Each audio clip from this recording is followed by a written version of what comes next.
7:02. Good evening, and thank you for being here. I am Mary Nettles, President of the Chatham Community in AACP and President of the Community Remembers Coalition Chatham. The Grant Committee of the Community Remembers Coalition Chatham and the two Chatham NAACP branches, 5377 and 5378, are so happy you took time out on a Friday night to join us for the storytelling event.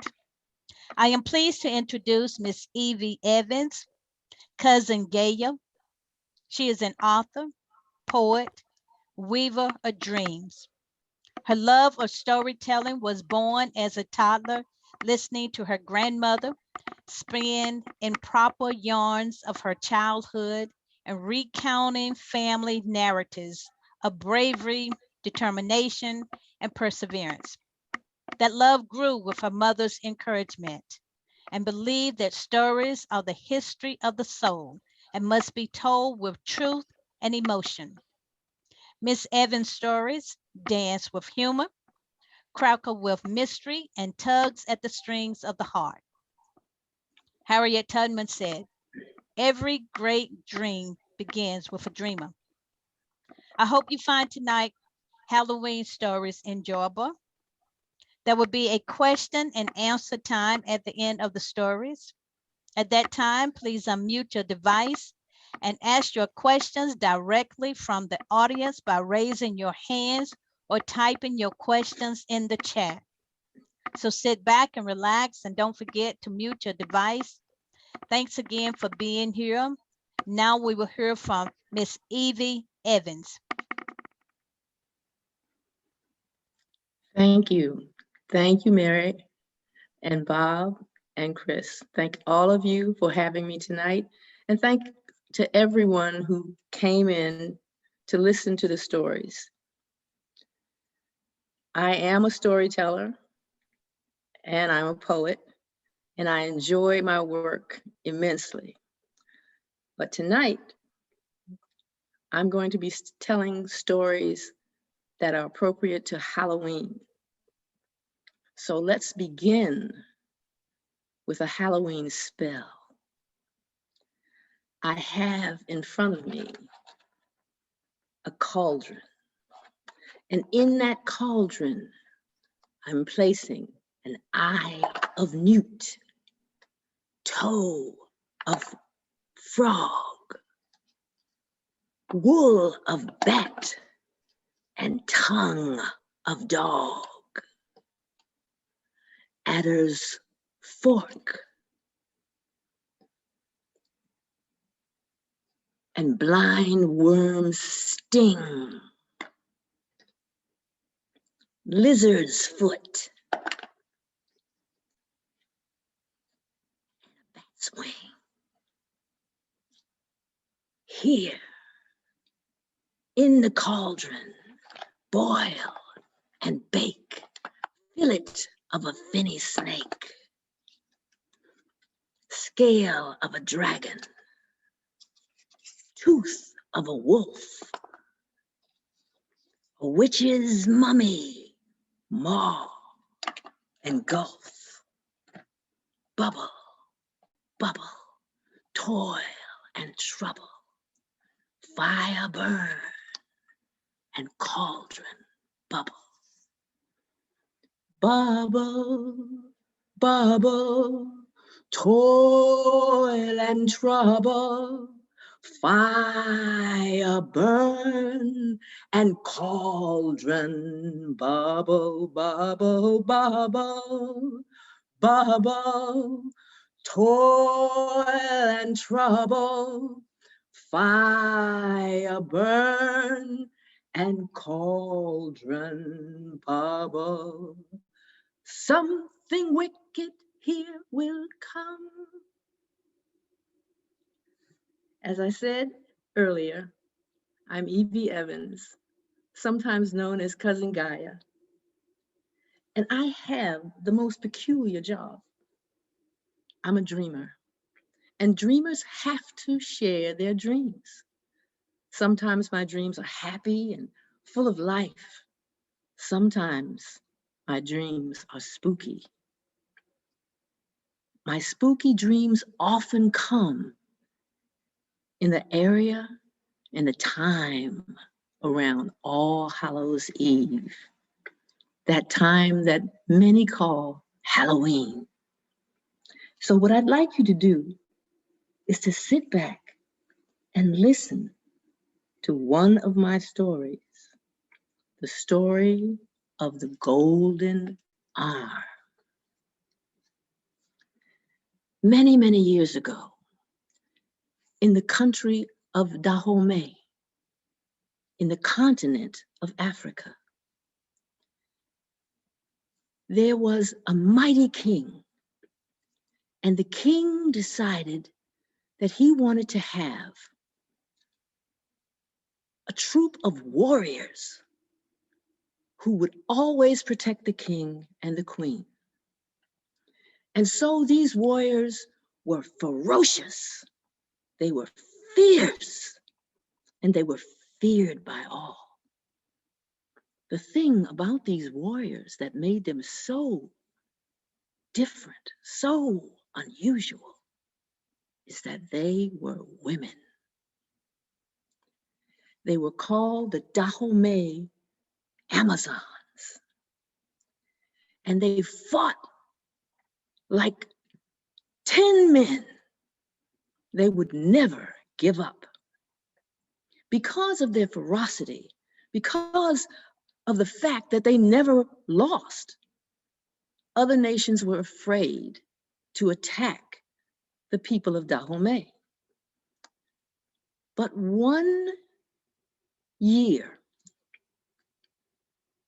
there was a young prince in another country who decided he would challenge Dahomey. He was strong, he was powerful, and he declared war. He sent thousands and thousands of warriors to Dahomey to take over the nation. They got there and they fought valiantly, but they did not have warriors like the Amazons. But even with that, some of the warriors from the other tribe broke into the king's stone fortress. The mightiest warrior among the Amazons saw what was happening and attacked all by herself. She fought and she fought and she fought, and she won, but not without doing terrible harm to herself. In the fight, she was wounded in her arm, and the doctors had to remove it. Because she no longer had two arms, she couldn't be a warrior anymore. But the king was so impressed with her and so very, very unhappy that she had been wounded, that he gave her a great chest of gold, and he gave her a house to live in peace for the rest of her days. But she was a warrior. What did she need with peace? What did she need with a house? She needed to defend her king, and she became sad. The king sent a doctor to try to help, but nothing could help. Then one day, she heard a knock on her door. She went to the door, and it was an old, wrinkled man. And he said to her, "Why are you so sad, my daughter?" And she said nothing. And he said, "You are sad because you can no longer be a warrior, and you have the heart of a warrior." The warrior said, "How do you know?" He said, "Because I'm a shaman, and I see and I hear all things. Tell me, if you gave me all of your gold, I would bring back your ability to be a warrior. Would that work for you?" She said, of course it would work for me. You can have all of my gold and this house. What need do I have of it? He said, no, all I want is the gold, because I will use that gold to create for you a golden arm. And that arm will work better than any arm that you've ever had. It'll work better than your other arm. It'll work better than any other warrior's arms. But I have to warn you that the arm takes its strength and power from you. And in 10 years, you will die, because it will take all of your strength. And she said, 10 years as a warrior, or 10 years as someone who can't do the things that they need to do. I prefer to be a warrior. And so she gave the old man the gold. A week later, he came back with the most beautiful arm that she had ever seen. And just as he touched the arm to her shoulder, it jumped from his hand and attached itself to the warrior. She went immediately to the king, and she said to him, I must be a warrior again. I only have 10 years of life, but 10 years as a warrior is what I want. And the king granted her wish. She fought valiantly. She protected the king and the queen on all fronts, and she was happy again. She had lived 9 of those 10 years, and in the last year of her life, she met a strong soldier.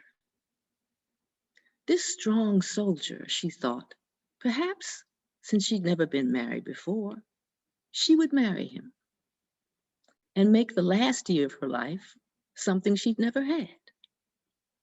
She didn't know, however, that this strong soldier only wanted to marry her for her gold. He had already talked to his friends, and he had told one particular friend that what he intended to do was wait for her to die and then cut off her arm and sell it. Ah, he said, I will have my own fine house, and I will have my own fine clothes, and I will have my own fine shoes. And his friend said, that sounds like a plan. This soldier was so vain, but the most he was vain about was his hair. His hair was long, luxurious, and jet black, and he had it twisted into locks. And he would sit every day and look at his hair and twist his hair and stroke his hair and think how beautiful he was. The warrior would come home from the palace every day and try to talk to him, but all he wanted to do was beautify his hair. The year passed, and the warrior came home one day, and she looked at her husband and she said, I don't have long. You must promise me that you will bury me with my golden arm. And the soldier said, of course, my dear. Of course I will bury you with your arm. And so she was content. The next day, the very next day, she came home. And rather than sit and talk with her husband as she normally did, she went to her room and she laid upon her bed and breathed her last. Her husband quickly called up his friend. Come over, come over, come over, he said. She has died. And I have bought for her a beautiful funeral gown. It will cover the arm and no one will know that I have cut it off. And his friend said, that sounds like a plan.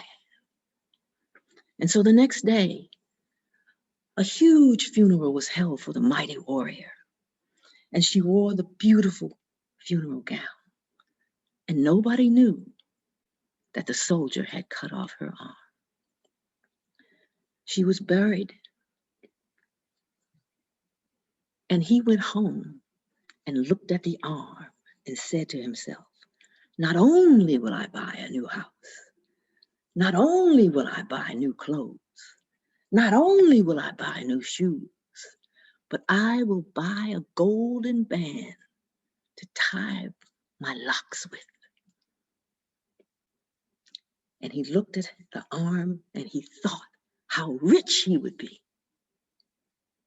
That night, just as he was getting ready to go to bed, he looked out of the window.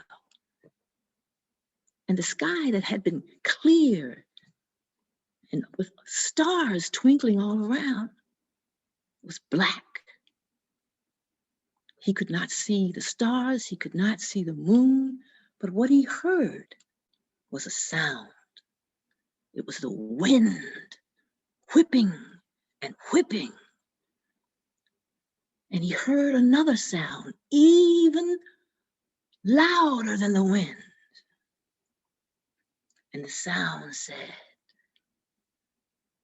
"Where is my golden arm?" And it frightened the soldier. He said, "Someone knows, someone knows." And he looked around the house for a place to hide. And the only place he saw was a closet.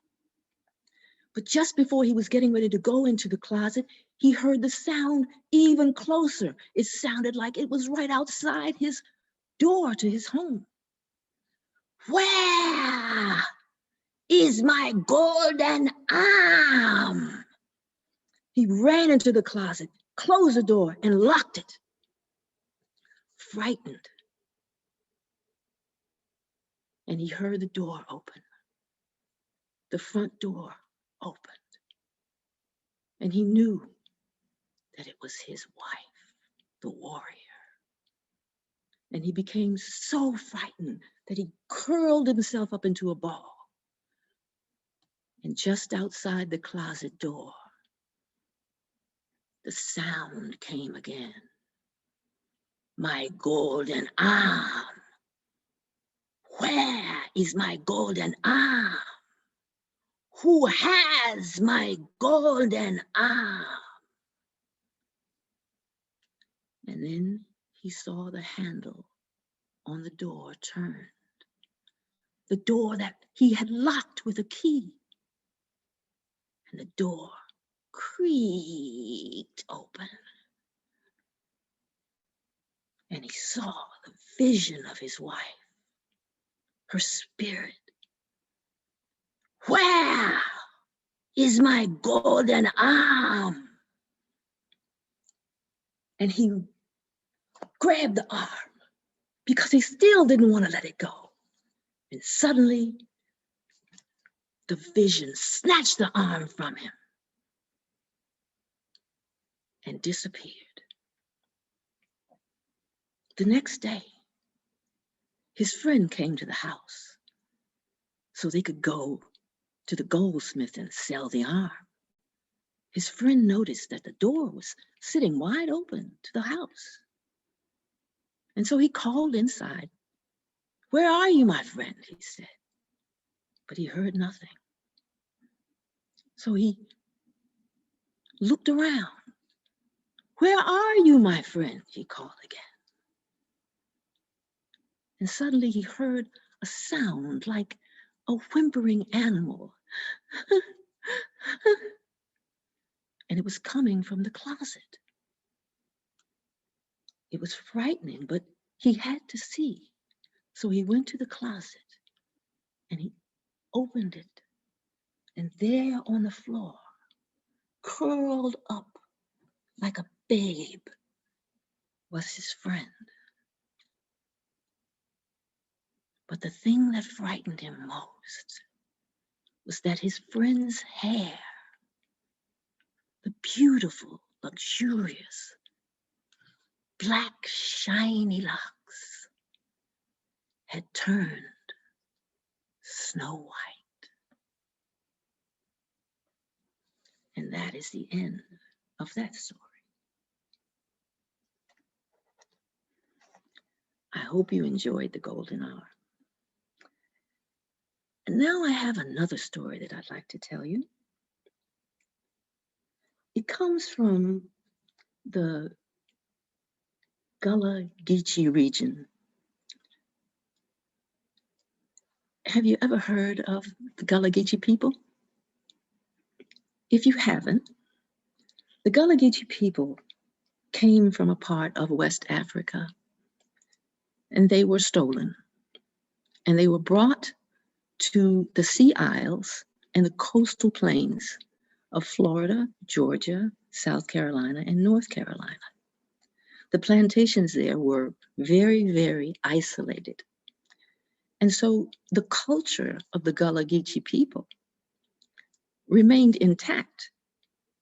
There's a lot of African influence in that culture.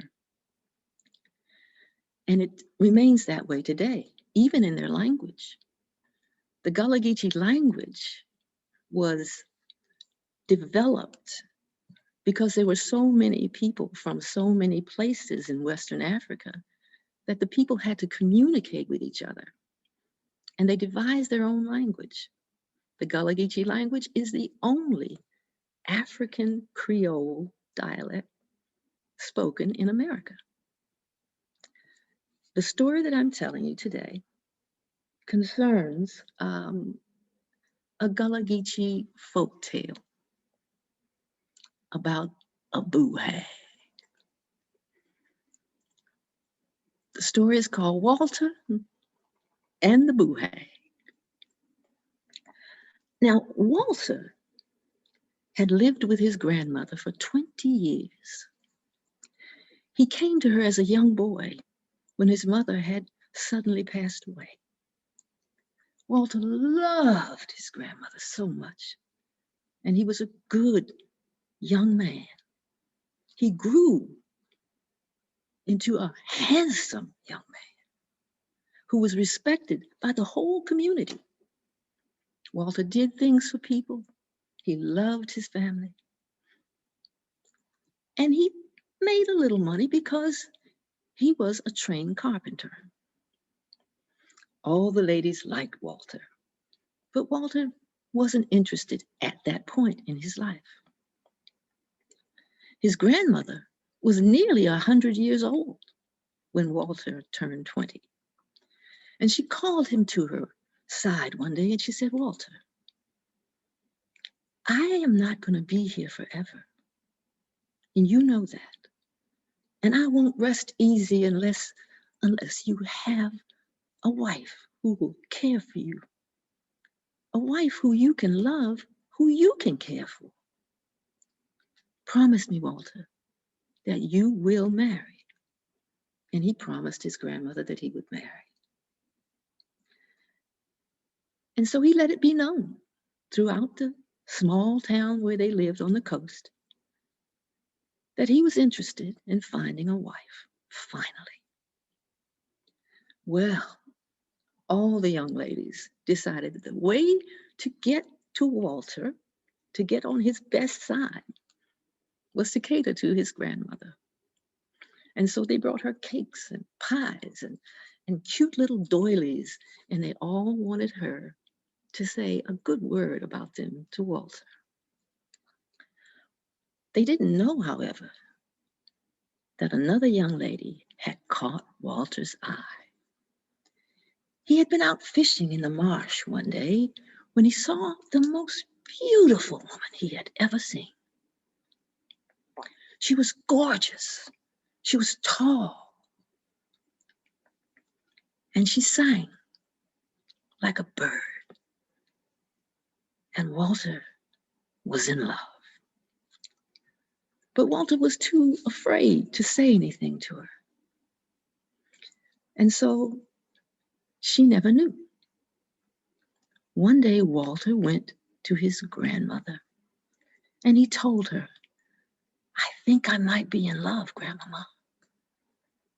She's so beautiful. And at this point, his grandmother's health had begun to fail.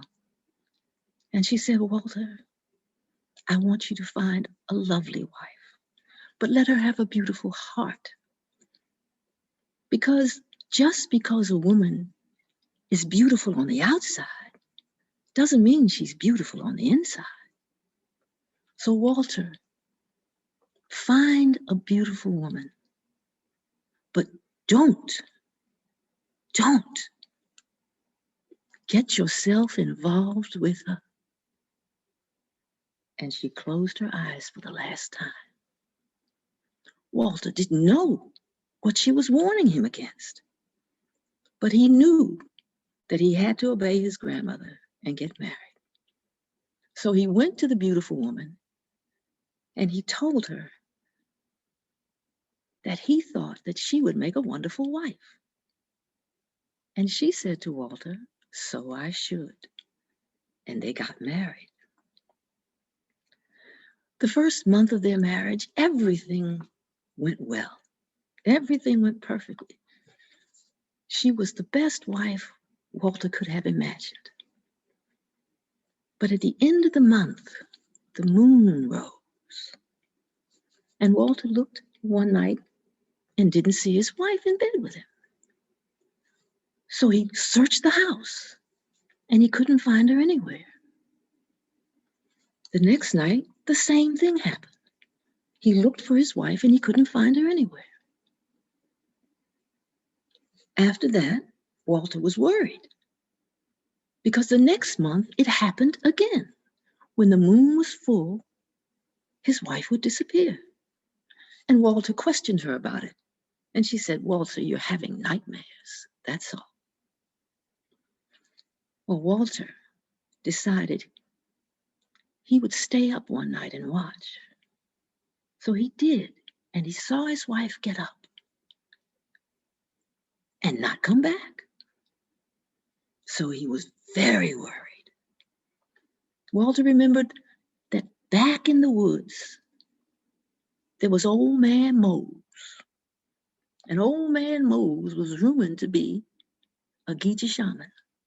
And Walter went up to old man Mose and explained what was going on in his household and explained why he was worried. And old man Mose grabbed Walter by the ear and he shook his ear and then he shook the bones and threw them on the floor. And he said, Walter, I'm mighty afraid you done got yourself married to a boo hag.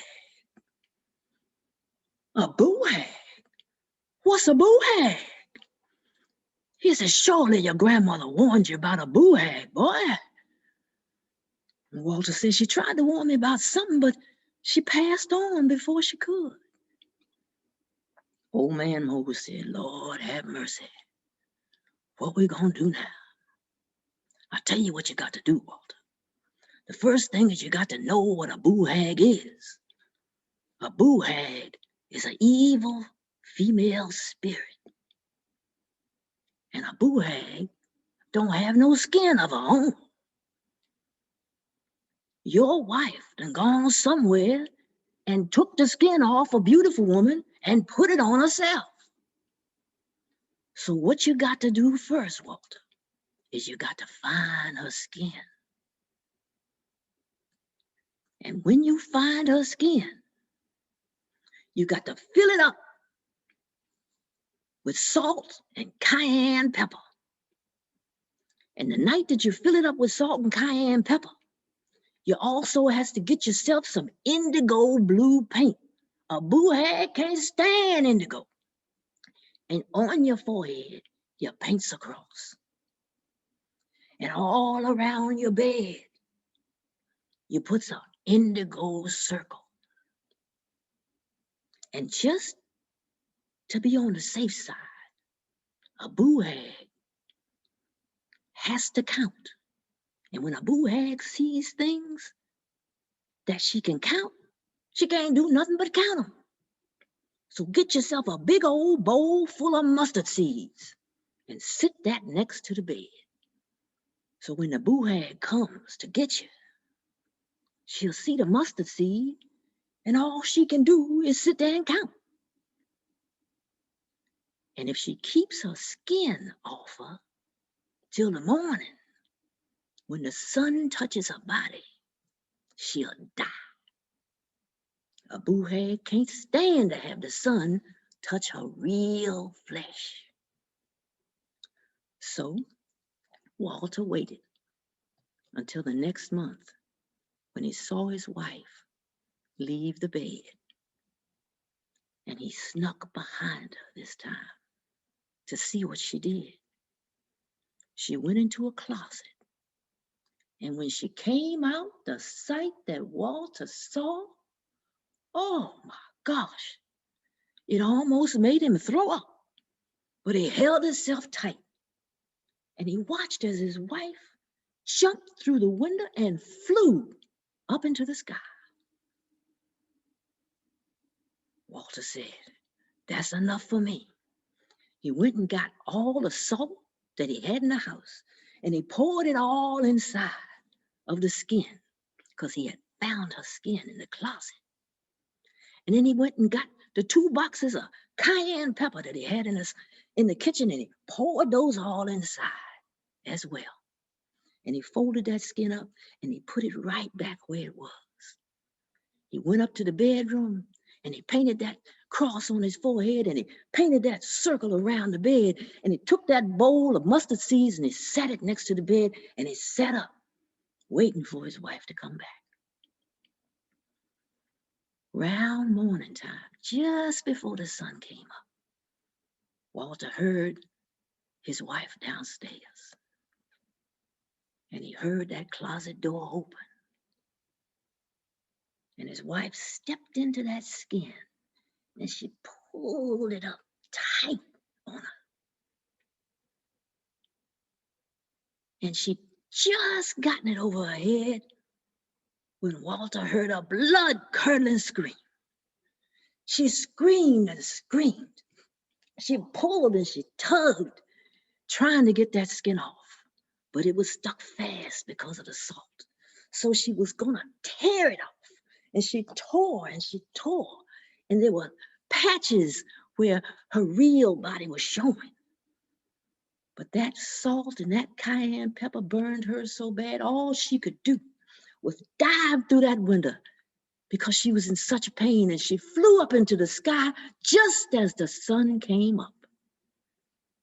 And the sun hit those patches where she had pulled off the skin. And she screamed, and she exploded. And Walter was free of the boo hag. He looked out the window. He said, "Ha! I got you, you old boo hag. You thought you had fooled me, but now I'll fool you." So all you young men out there who see nothing but outside beauty, start looking inside, or one morning you might wake up and be married to a boo hag.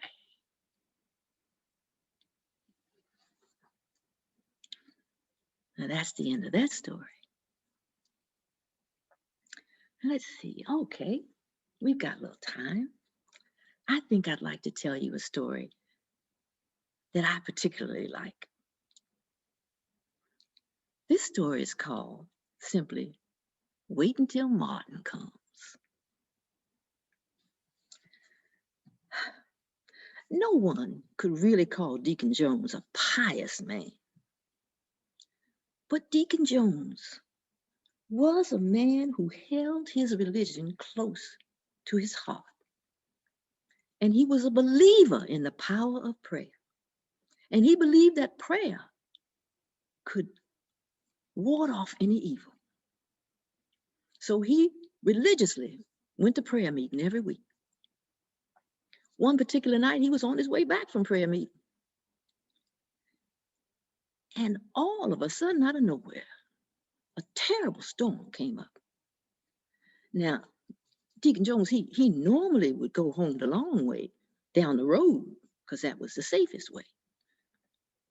but the rain was coming down in buckets.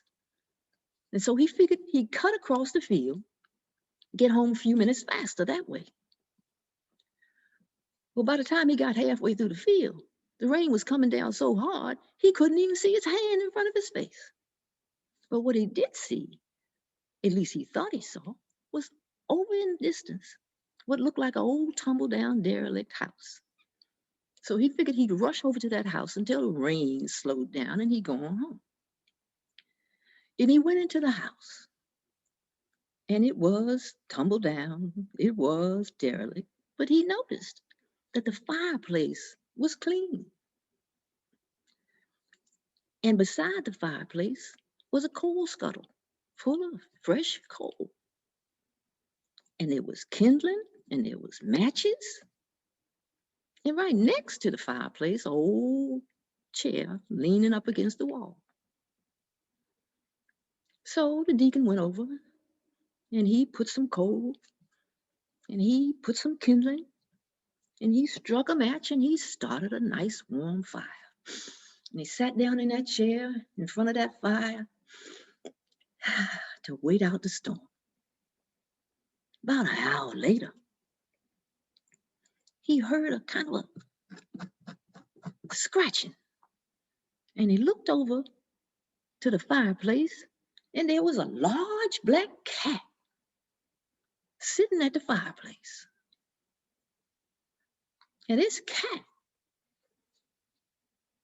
was reaching in the fireplace, just knocking the red hot coals around like it didn't make him any difference.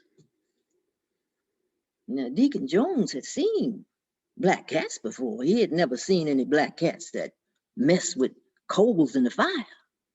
So Deacon Jones said a prayer. And then he sat back in the chair knowing that he'd be safe.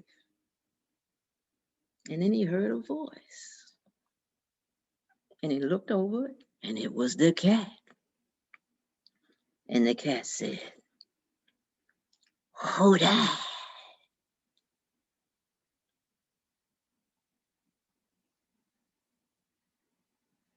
Deacon Jones kind of scrunched up in the chair like he didn't want to be seen.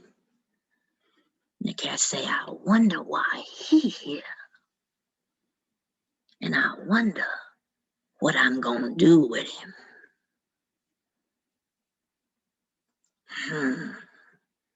Maybe I better wait till Martin comes."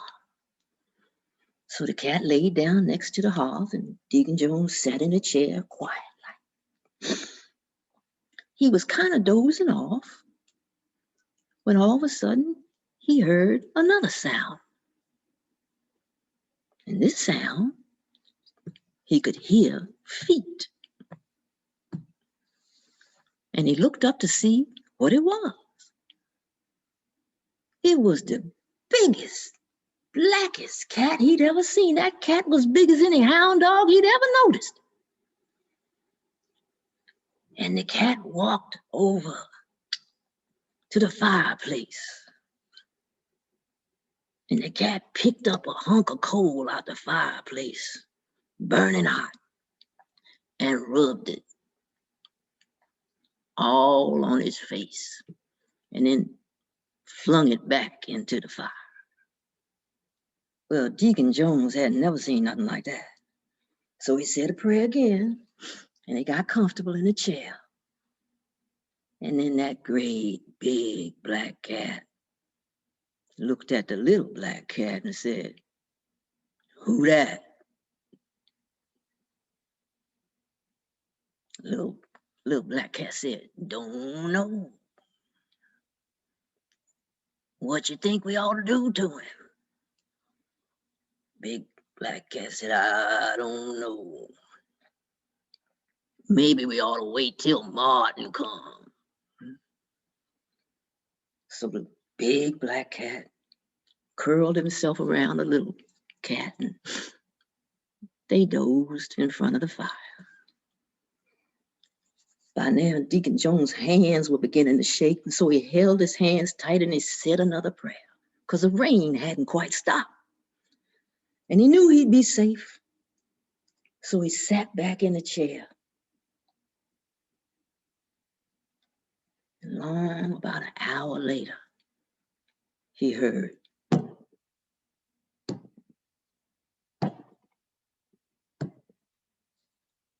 Deacon Jones looked up and he saw an enormous black cat. The black cat, when he walked, his legs kind of rolled. And when he talked, because he talked, his sound horrible. And he looked at the bigger of the two cats and he said, "Who that?" And the bigger of the two cats said, "Don't know. He was here when I got here.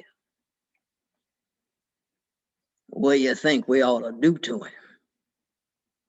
And that great big black cat, big as any timber wolf, said, "Don't know. Maybe we ought to wait till Martin come." With that, that was all Deacon Jones needed. He jumped up from that chair so fast and headed for that door so fast, he didn't care whether it was raining or not. But when he got to the door, he remembered his manners and he looked over his shoulder. He said, "Thank you so much for the hospitality. And when Martin get here, tell him I couldn't wait."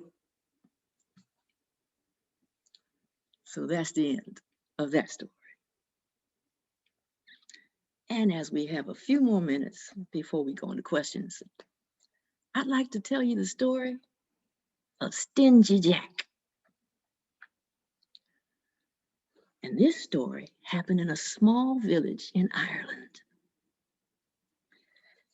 And in that village lived a drunkard. And everybody called him Stingy Jack. Because no matter how you walked up on Jack, Jack was always broke, or so he said. Jack would go into the pub at night and get all the alcohol he wanted and never pay a dime because somebody always foot the bill for him.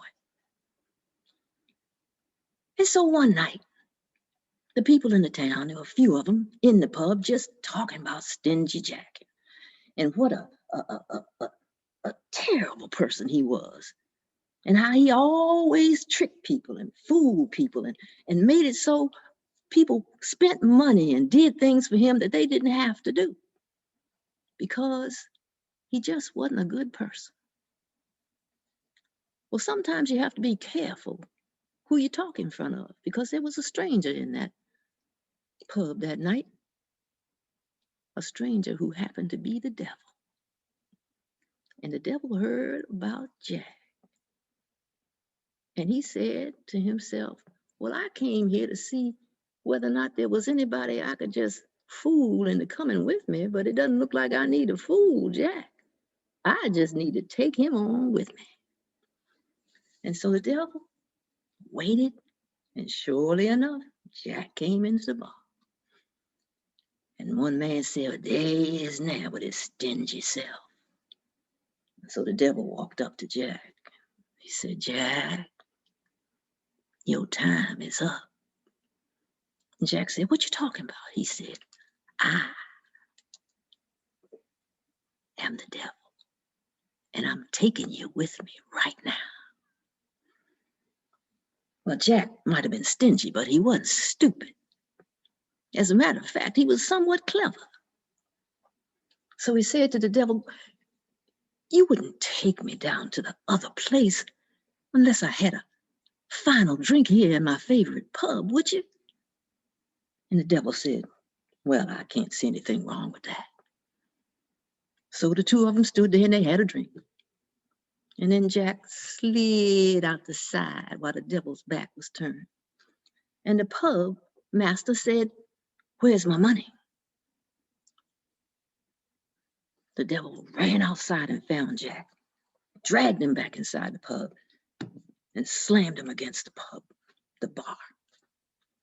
Jack said, "I have no money, but you could turn yourself into a coin and I can pay the bill, and then you just turn yourself back. The devil said, well, I guess I don't see anything wrong with that. And so he turned into a coin. Jack snatched up the coin, put it in his pocket, and took a crucifix from around his neck and jammed that in his pocket behind it. Because everyone knows that the devil can't get around a crucifix. So the devil was in his pocket yelling and screaming. And finally he said, let me out. Let me out. What do you want? Jack said, I want you to go away and not come back for 20 years. And the devil said, all right. And so Jack let him out. And the devil had made the bargain, so he went away.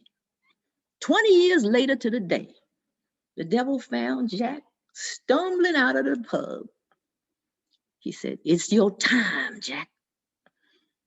Jack said, okay, I know I got to go. But there's an apple tree over there. Won't you let me have just one bite of my favorite apple? The devil couldn't see anything wrong with that. And all of a sudden, Jack developed a limp. He said, well, you know, I can't climb the tree because my leg is sore. Could you go up and get me an apple, and I'll have the apple, and then we'll go. The devil looked at him and said, all right. So he goes up the tree. And as he's going up the tree, Jack pulls out his penknife and he carves in the trunk of the tree, he carves a crucifix. And as the devil is coming down, he realizes he can't cross it. And he's yelling and screaming, and Jack is laughing, and Jack says, too bad I got you again. And the devil said, let me down, and I won't come back ever for you. Jack said, is that a promise? You will never take me? And the devil said, all right, never. And so Jack covered the crucifix, and the devil was able to come down off the tree. And away he went, angry. Well, the years went by, and finally Jack drew his last breath and passed away naturally. And he figured that he had made a deal with the devil that he would never go there. Heaven would be happy to have him. So up he goes to heaven. St. Peter standing at the gate. Where you think you're going, Jack? Jack said, I'm going in. He said, not today. Get on out of here. You know what kind of life you've led. You cannot come in. So Jack said, there's no place else for me to go.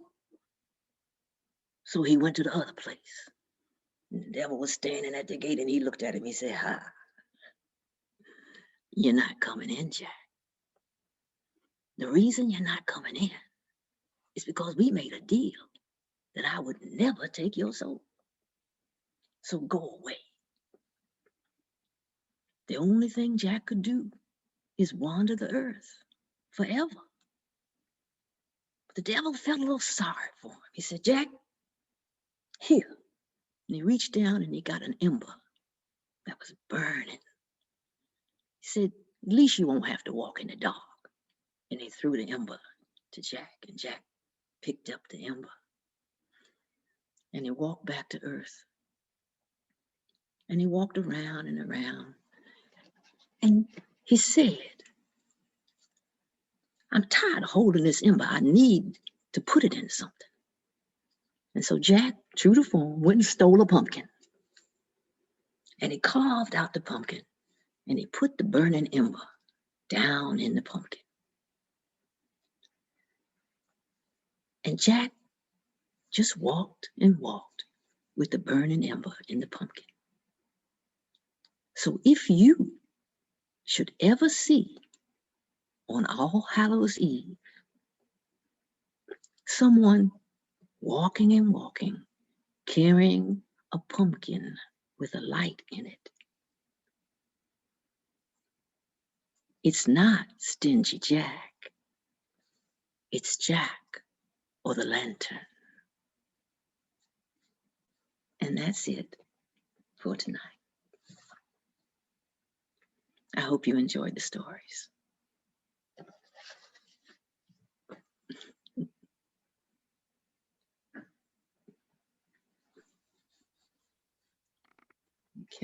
you have any questions?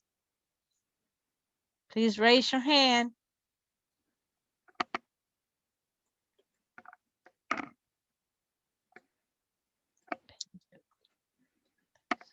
I'm glad you enjoyed the stories, Betty Lou.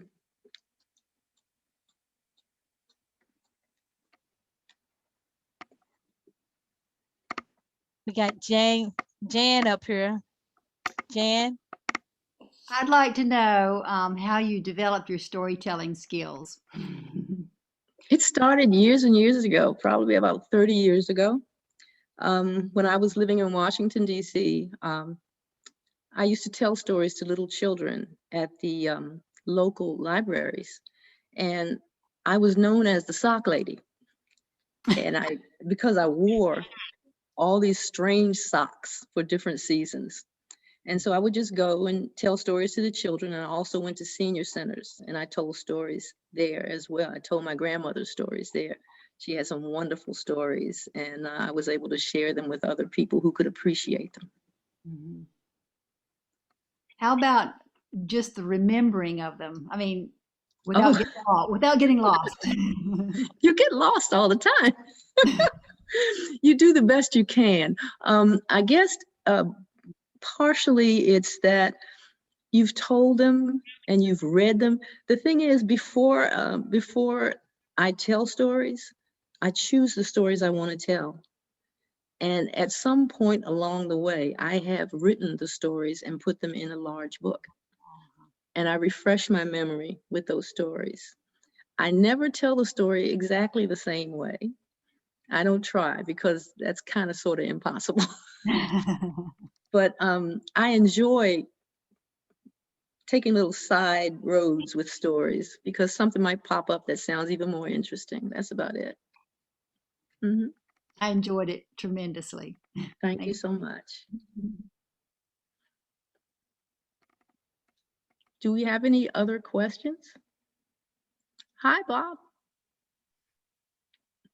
Evie, I'm really fascinated with your stories tonight. I'm wondering, since you belong to storytellers, I'm going to call it associations Mm-hmm. in Carolina and around the country, do you travel within the state and have you traveled outside the state to tell your stories? And tell us how those kinds of events work and who comes and how you share stories among storytellers and that sort of thing.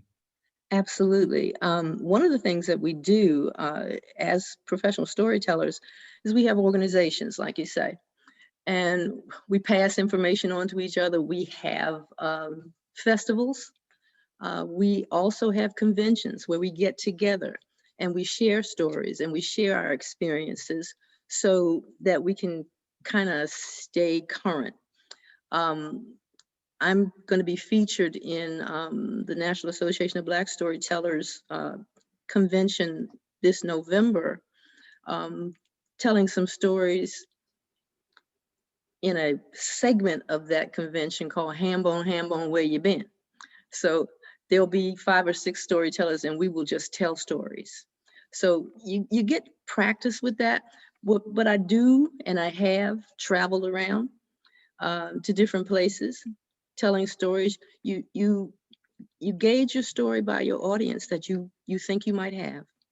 And sometimes I have elementary school students who I'm telling stories to. Sometimes, like I've told stories to college students. It depends on who you're going to tell the stories to. You get as much information on your audience as possible. I've told stories here in North Carolina, various places. Several times I've been up to the museum when they have the annual events that they have there, and I tell my stories there. I've told stories in 2 colleges in Virginia. I've told stories as far away as Florida. It depends. I have not left the country yet, but I'm looking forward to it because I've become a member of the George Ewart Evans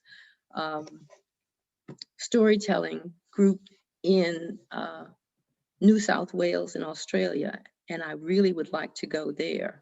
I also was invited but couldn't go because of COVID to an Irish storytelling event about 6 months ago, but I couldn't go, I couldn't leave the country because of COVID. But I'm hoping that we all get healed up and that I'll be able to do more traveling around. But I enjoy traveling because I enjoy meeting different people. Well, that's wonderful. We would be very happy to promote the storytelling process on our website. And if you would let us know some links or associations and so on, we'd be very happy to put that on our website so that more people could take advantage of what you've told us tonight, but also more people could appreciate the richness of the stories that you've told and that lots of other people have told as well in African-American culture. Thank you. Thank you very much. I'd be happy to do that. We're kind of sort of getting close on time, I think. But if we have any other questions, I think we shut down in about a couple of minutes. So we don't see any more. I don't. Yes, Miss Carmen, Jan has her hand up. Have you ever had the situation where someone found your stories offensive in any way? You might run into that, but you do your best. You do your best. You're not trying to offend, but you're trying to open people's eyes sometimes. And sometimes you have to address things that are difficult, and you don't shy away from that. So do Yeah. you do that right when the offense is taken, or If someone says to me that I have done something offensive, the first thing I do is I apologize for the offense. But then I say what I was trying to achieve, and that I was not trying to be offensive, but I was trying to open the door to a discussion. I think storytelling's the way. Thank you. All right. You're more than welcome. And I thank everybody tonight. It's been wonderful talking to you all. I really, really enjoyed it. So I'm going to hand it over to Chris and have him do his magic. I'll hand it over to Mary. Mary, Well, I would just like to give special thanks to Miss Evans for being here. Your Halloween stories were very enjoyable. Yes, I'm like Chris, I'm clapping also. Special thanks to our host, Chris Carmen, and special thanks to each one of you for being here tonight, and have a safe weekend. Thank you. Thank you, thank Mary. you. Okay. Thank you. Good night. Good night. All right.